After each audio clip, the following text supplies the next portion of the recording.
다스릴 왕의 제도를 가르치라. 아멘. 할렐루야. 하나님의 큰 은혜와 복이 넘치기를 간절히 소망합니다. 미국의 기업가 앤드류 카네기라는 그런 사람이 있습니다. 카네기 별명이 강철 왕입니다. 철강 회사를 해서 많은 이렇게 또 사업에 또 수입을 올리고 많은 사람들이 귀감이 된 그런 기업가 카네기가 있습니다. 이 카네기는 사무실에 항상 작은 그림을 이렇게 걸어두었다고 합니다. 이 젊은 시절의 카네기는 방문 판매를 하는 세일즈맨이었습니다. 어느 날 물건 판매를 위해서 한 노인의 집을 방문했는데 그 집에 걸려있는 그림에 이 카네기가 마음을 빼앗겼습니다. 이 그림은 그 내용이 이제 바다에 이제 밀물과 썰물이 있잖아요. 이 썰물대에 모래 위에 덩그러니 걸쳐 있는 배 한 척을 그린 그런 그림이었습니다. 이 카네기가 보기에는 그 배는 자신의 모습이었습니다.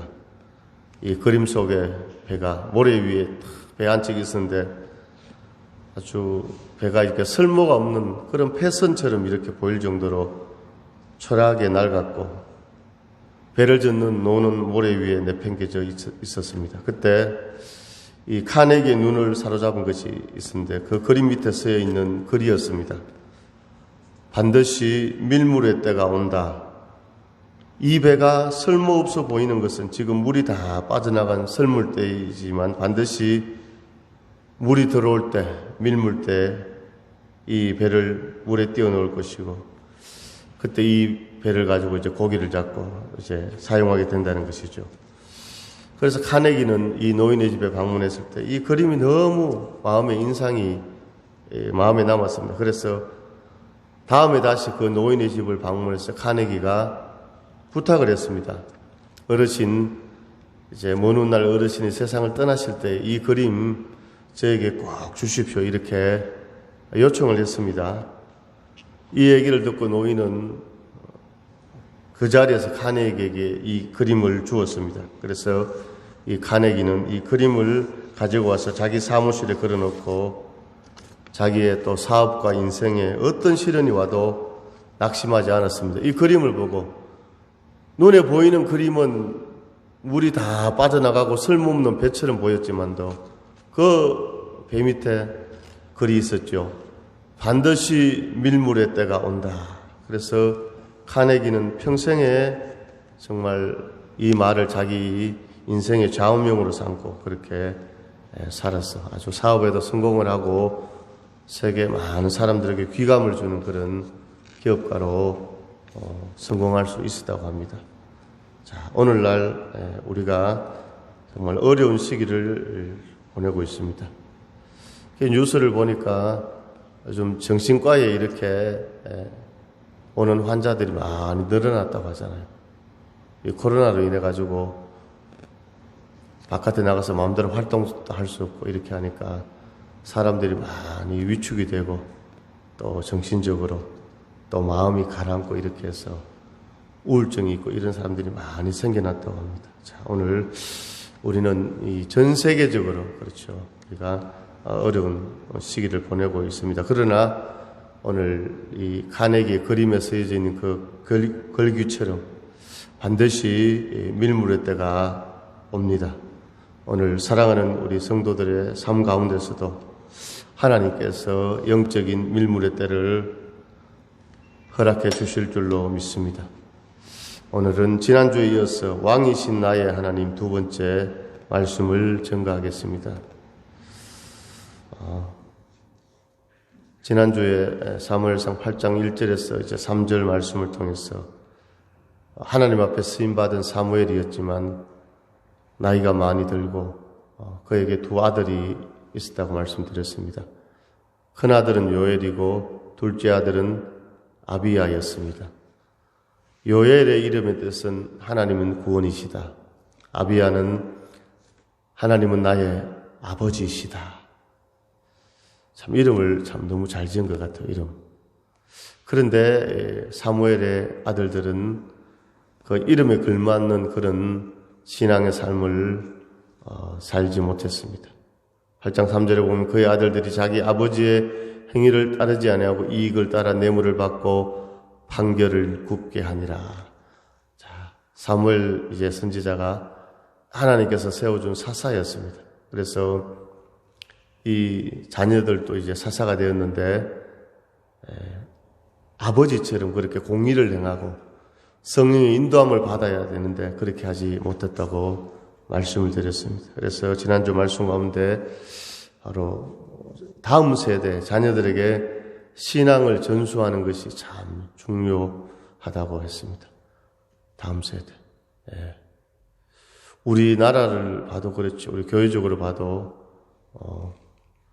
제가 어릴 때 주일학교 갈 때만 해도 교회에 애들, 어린 애들, 중고등부, 시골이지만 또 중고등부, 또 청년부, 장년부, 굉장히 교회 신앙생활 하는 그런 사람들이 많았습니다. 요즘 우리나라도 다음 세대 신앙이 전수되지 않아서 문제들이 많이 발생하는 것을 이렇게 볼 수 있습니다. 자, 다음 세대 신앙 전수 가운데 중요한 것이 바로 주일 성수와 11조라고 그렇게 말씀을 드렸습니다. 우리 신앙의 가장 기본적인 것 같지만 가장 중요한 그런 내용이 되어지는 것이죠. 자, 그래서 이런 이제 사무엘의 아들들이 이제 사사가 되었는데 공의롭게 하지 못하고 성령의 인도함을 받지 못했을 때 오늘 본문 8장 4절에 보니까 이스라엘 모든 장로가 모여 라마에 있는 사무엘에게 나아갔어. 자, 여기서 장로는 그 당시 이제 12지파 가운데 대표들입니다. 이 장로들이 이제 사무엘에게 나아가서 이제 간청을 했습니다. 오늘 5절에 그에게 이르되 보소서 당신은 늙고 당신의 아들들은 당신의 행위를 따르지 아니하니 모든 나라와 같이 우리에게 왕을 세워 우리를 다스리게 하소서 한지라. 자, 지금 이스라엘은 이제 왕정제도가 이제 세워지지 않은 왕이 없었습니다. 이제 하나님께서 사사를 세워서 이스라엘 백성들을 통치했습니다. 일명 사사시대라고 이렇게 해요. 사사시대. 지금까지는 바로 하나님께서 직접 통치하는 신정사회였습니다. 신정체제. 하나님이, 신이, 하나님이 직접 이렇게 통치하는 신정체제에 있는데 오늘 백성들이 사무엘에게 나와서 간청하는 내용은 무엇입니까? 우리에게 왕을 세워달라는 것입니다. 왕을. 자, 왕을 세워달라는 표면적인 이유가 뭡니까? 당신은 지금 나이가 많아졌다는 것입니다. 사무엘 선지자가 이제 늙었기 때문에 뿐만 아니라 이제 사무엘의 아들들이 이제 사사가 되었지만도 정말 그 행위를 하나님의 뜻 가운데 하지 못하기 때문에 이제 왕을 세워서 우리를 다스려 달라고 이렇게 사무엘에게 간청하는 모습을 볼 수 있습니다. 자, 오늘 이스라엘의 장로들이, 백성의 대표들이 오늘 주의 종에게 나와서 이렇게 간청을 합니다.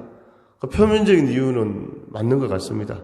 나이도 많고 이제 그 자녀들도 올바르게 통치를 하지 못하니까 왕을 세워달라고 이렇게 말하고 있습니다. 그런데 이 간청하는 것이 하나님의 기쁨이 되지 못했다는 것입니다. 오늘 말씀을 보면 모든 나라와 같이 우리에게 왕을 세워 우리를 다스리게 하소서 한지라 이렇게 부탁하는 것을 볼 수 있습니다. 모든 나라와 같이. 자, 오늘 이스라엘 백성들이 볼 때 이웃 나라를 보니까 바벨론 이런 강대국들 보니까 왕이 있어서 이렇게 왜 다른 나라의 침입도 막아주고 왕이 있으니까 뭔가 백성들이 살아가기에 너무 좋은 것 같다 이런 생각이 들어서 모든 나라와 같이 우리에게 왕을 세워달라고 이렇게 부탁하고 있습니다. 자, 여기서 바로 문제가 발생하는 것입니다. 이스라엘 민족은 모든 나라와 같지 않습니다. 이방 나라와 같지 않습니다. 하나님과 언약을 맺은 백성, 선민이 바로 이스라엘 백성입니다. 출애굽기에 보게 되면 하나님께서 모세에게 율법을 말씀을 주었습니다. 그래서 이스라엘 백성들은 바로 하나님의 선민이 있기 때문에 하나님과 영적인 관계, 하나님이 아버지가 되시고 이스라엘 백성들은 그의 하나님의 자녀들이 되고 하나님과 영적인 언약 관계에 있는, 계약 관계에 있는 그런 그들의 삶이었는데, 이제 옆에 강대국들을 보면서 이제 부러워하면서 모든 나라와 같이 우리에게 왕을 세워달라고 이렇게 간청하는 것을 볼 수 있습니다.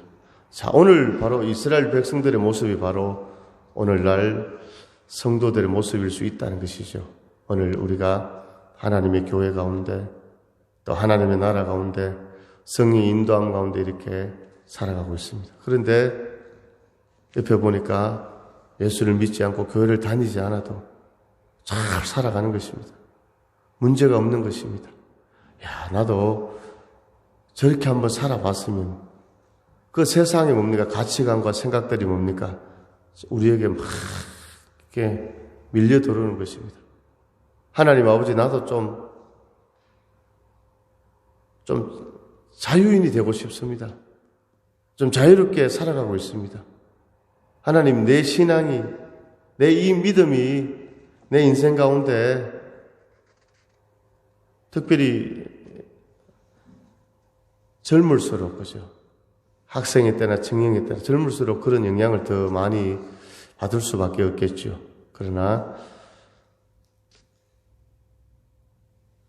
우리나라 국민인데 이제 중국에 이제 또 대사로, 영사로 이제 그 대사관이 이제 파견돼서 근무를 하는 것입니다. 그 사람들은 중국의 베이징의 중국 땅에 발을 딛고 살고 있지만도 중국 정부의 어떤 그런 정부에서 내리는 어떤 훈령이나 어떤 그런 것을 듣는 것이 아니라 몸은 중국에 있어도 우리 한국의 국민이고 한국의 공무원이 되는 것이죠. 우리나라 정부의 그것을 따르는 것처럼 오늘 우리는 이 땅에 살아가고 있습니다. 자, 그러나 오늘 우리의 시민권은 어디에 있습니까? 하늘에 있다는 것입니다. 오늘 이스라엘 백성들이 이것을 간과했습니다. 모든 나라와 같이 우리에게 왕을 세워 우리를 다스리게 하소서. 이렇게 사무엘에게 간청했습니다. 6절에 우리에게 왕을 줘 우리를 다스리게 하라 했을 때 사무엘이 그것을 기뻐하지 아니하여 여호와께 기도하며, 오늘 이스라엘 장로들이 간청을 했는데 사무엘이 기뻐하지 않았습니다. 자, 사무엘이 기뻐하지 않았다는 것은 바로 하나님이 기뻐하지 않았다는 것입니다. 하나님이 기뻐하지 않았다는 것입니다. 그래서 사무엘은 오늘 여호와께 하나님 앞에 기도를 드립니다. 7절에 여호와께서 사무엘에게 이르시되 백성이 내게 한 말을 다 들으라. 하나님께서 왕을 세워주라는 것입니다. 그런데 그들이 너를 버림이 아니요 나를 버려 자기들의 왕이 되지 못하게 함이니라. 자, 지금 사사시대에 하나님 통치가 어떻게 되어 있습니까? 하나님, 사무엘 사사, 이스라엘 백성들 사사를 세웠죠. 그런데 하나님이 직접 통치하는 그런 시대였습니다. 그런데 오늘 역으로 뭡니까? 백성들이 주의 종에게 와서 간청하는 겁니다. 우리에게 이렇게 해주세요. 그런데 사무엘이 그것을 기뻐하지 아니했다는 것입니다. 사무엘이 기뻐하지 아니했다는 것은 하나님께서 기뻐하지 아니하신 것입니다. 그런데 오늘 하나님께서 오늘 사무엘에게 응답을 합니다. 그것을 기뻐하지 아니하여 여호와께 기도하며, 오늘 여기에서 우리는 사무엘의 바로 이 신앙 믿음을 볼 수 있습니다. 오늘 우리도 사무엘처럼 하나님 앞에 기도해야 할 줄로 믿습니다. 할렐루야. 오늘 우리가 하나님 앞에 기도하면 하나님께서 정답을 알려주십니다. 오늘 우리 인생 가운데 인생에 문제가 너무너무 많잖아요. 문제가 없습니까? 문제가 너무너무 많잖아요. 오늘 당면한 문제들 많이 있잖아요. 그거 어떻게 해결할 수 있습니까? 우리가 하나님께 기도해야 됩니다. 하나님의 사람이 되어야 됩니다. 성령의 사람이 되어야 됩니다. 순종의 사람이 되어야 됩니다.